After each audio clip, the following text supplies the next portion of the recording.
अजीज खान तो रीडिस्ट्रीब्यूशन के लिए वेल्थ आप तैयार है?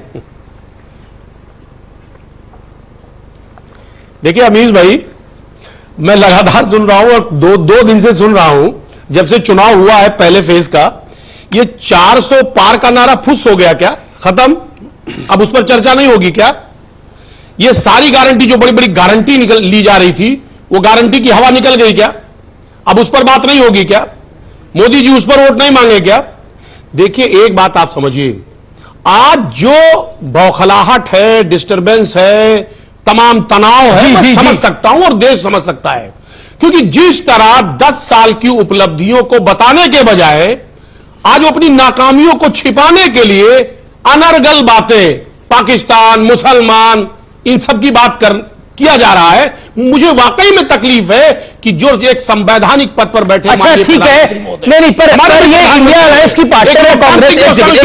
नहीं सुनना पड़ेगा इंडिया अलायंस की पार्टनर है कांग्रेस पार्टी। कांग्रेस नहीं, सवाल सुनना पड़ेगा।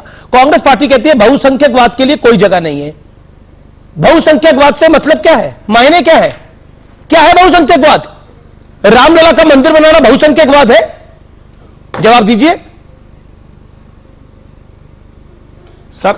अब अमीज भाई मुझे दे। हाँ, मेरा सवाल है ये। एक बात आप समझ लो तो अब मैं सर आपके सवाल का ही जवाब दे रहा हूं। देखिए इस मुल्क में अब तुष्टीकरण नहीं चल पाएगी, हिंदू मुसलमान नहीं चल पाएगा। 10 साल से चलाया है, 3 सीटों से 325 का सफर आपका इसी से तय हुआ। जनता को ख्वाब दिखाया, तमाम वायदे किए, तमाम दावे किए।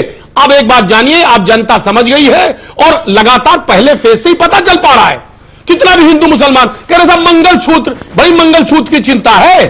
हमारे अहमदाबाद में हमारी बहनें राजपूतियां जिस तरह से वहां प्रदर्शन कर रही थी साहब, उनको घसीटा जा रहा है। ठीक है, जवाब मंगलसूत्र की चिंता। ओके। हमारी जाट बहनों के साथ जो अत्याचार हो रहा है, जाट बहनों के साथ अत्याचार हो रहा है,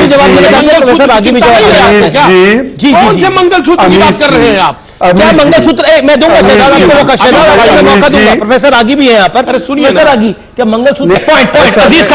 अजीज खान प्रतियोगिता है मुस्लिम तुष्टीकरण की, जैसा प्रोफेसर आगी ने बोला। देखिए अमीज भाई, मैं देख रहा हूं ना कि आज कोई ऐसी बात नहीं की जा रही, उपलब्धि की बात नहीं हो रही है। अभी मनमोहन सिंह के स्टेटमेंट की बात हो रही है। मैं कह रहा हूं उन्होंने मुस्लिम माइनॉरिटी को भी कहा था, ये नहीं कहा था अकेले, उन्होंने दलितों का, वंचितों का, शोषितों का और साथ साथ मुस्लिम माइनॉरिटी को भी इसका लाभ मिलना चाहिए, ये कहा था। लेकिन उसका नैरेटिव कैसे सेट किया जा रहा है? आप देखिए, मैं कह रहा हूं माननीय मोदी जी, उनको यह एहसास हो गया है कि सत्ता हाथ से जा रही है, तो इस तरीके के नैरेटिव सेट करने का प्रयास कर रहे हैं। सत्ता हाथ से जा रही है, सत्ता हाथ से जा रही है कि अब जनता चाह रही है कि हिसाब दो, 10 साल का हिसाब दो। बड़ी गारंटी आपने ली थी ना, बड़ी गारंटी। और बात सत्य और तथ्य की, आर पार में वक्त सत्य और तथ्य का।